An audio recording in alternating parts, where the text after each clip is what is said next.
छत्री ये इकडं.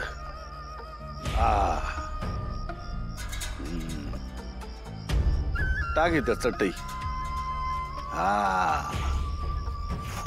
असं.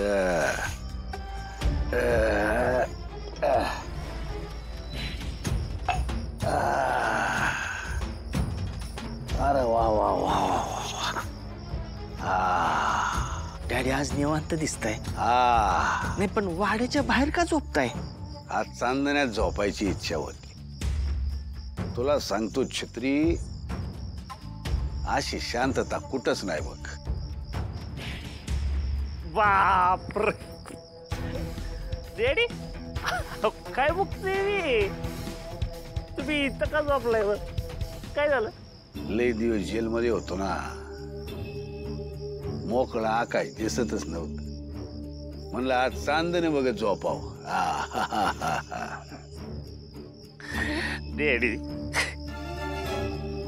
तुमच्या डोक्यावर परिणाम झालाय का? काय ते येडे उद्योग लावल्यात तुम्ही? तुम्हाला परत जेलमध्ये जायची भीती आहे ना, म्हणून तुमचं डोकं फिरलंय बरं का? आमचं डोकं फिरलं का नाही माहित नाही, पण तुम्हाला जास्त आली नक्कीच. छत्री, पाणी घेऊन वत त्याच्या डोक्यावर. त्यानं तरी अक्कल येते का बघूया.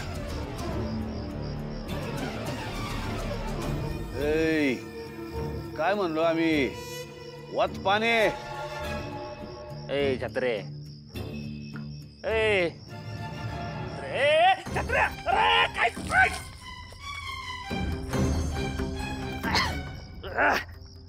डॅडी काय चाललंय? तयारी सुरू आहे चिरंजीव. आपल्याला लवकरच एक लढाई लढायला लागणार आहे, आणि ती जिंकावी बी लागणार आहे. कसली लढाई? कसली लढाई? तुम्ही फिरताय दारू ढोसून, आणि तो सूर्या फिरतोय आमच्या विरोधातले पुरावे शोधत.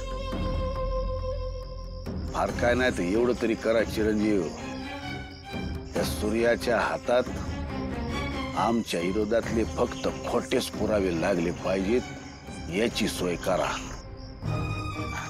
ऐका ना डॅडी, तो सूर्य आहे ना, त्या भाग्याच्या डोकेदुखीत अडकलाय. त्याला येळ आहे का पुरावे गोळा करायचा? असा विचार कराल तर फासाल चिरंजीव. लक्षात ठेवा, तो सूर्य एकटा नाही, त्याच्या बरोबर ती तुळजा आहे. खोटे पुरावे म्हणजे नक्की कसले पुरावे पाहिजे तुम्हाला? पुरावे वाटले आमचे पाहिजेत, पण असले मालांचे पाहिजेत. त्या पोस्टमॉर्टम रिपोर्ट मध्ये त्या शालनच्या नाकात धागे सापडलेत. आम्हाला वाटतं ते शालनच्या साडीचेच असले पाहिजेत. आणि तसं असेल शालन आणि मालन एकसारख्या साड्या नेसायच्या हे तुम्हाला वेगळं सांगायला नको. हीच संधी.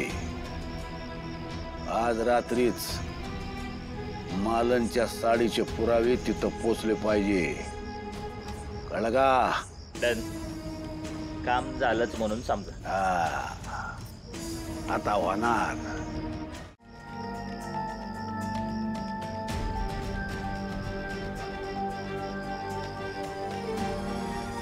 काय एवढ्या रात्री काय बोलायचं होतं तुम्हाला? माफ करा, पर कामच तसं होतं. हा, आता अशा गोष्टी दिवसा कशा बोलायच्या? आणि तसं बी वाड्यात सतत कुणी ना कुणी असतं. ते देण्या घेण्याच्या गोष्टी सगळ्यांना देखत बोलता येत नाहीत ना. नक्की काय बोलायचंय तुम्हाला? कशाबद्दल बोलताय तुम्ही? हे बघ, आमचा पुण्यात करोडोचा व्यवसाय आहे. पैशाची तशी आम्हाला काही कमी नाही. आम्ही तुमचं घर बघितलं, घरातली माणसं बघितली, आणि आता एवढी माणसं सांभाळायची म्हणल्यावर पैशाची गरज तर लागणारच ना. आणि पैशानं प्रेम विकत घेता येत नाही, पण आम्ही स्वखुशीच्या गोष्टी करायला आलोय. हे बघा, आम्हाला आमच्या लेकीला घरी घेऊन जायची घाई झाली. हा, हे 1 कोटी रुपये. हे घ्या, अजून लागले तर ते बी सांगा. तर आमच्या लेकीला आमच्या घरी घेऊन जाऊ द्या.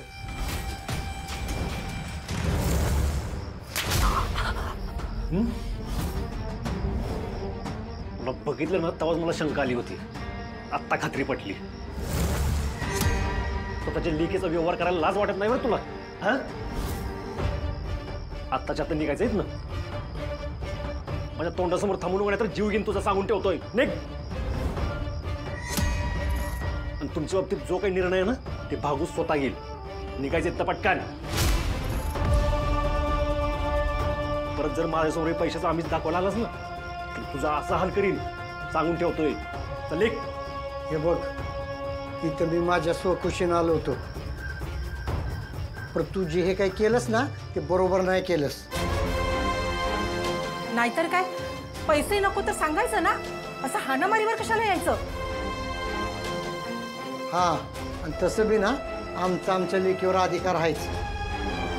आणि तो आम्ही कसा बी मिळू, आम्ही तिला घरी घेऊन जाणार म्हणजे जाणार. वाटलं तर कोर्टात जाऊ. आणि आता जे काय होईल ना ते कायद्यानंच होईल. तेव्हाच तुम्हाला अक्कल येईल. चल गा.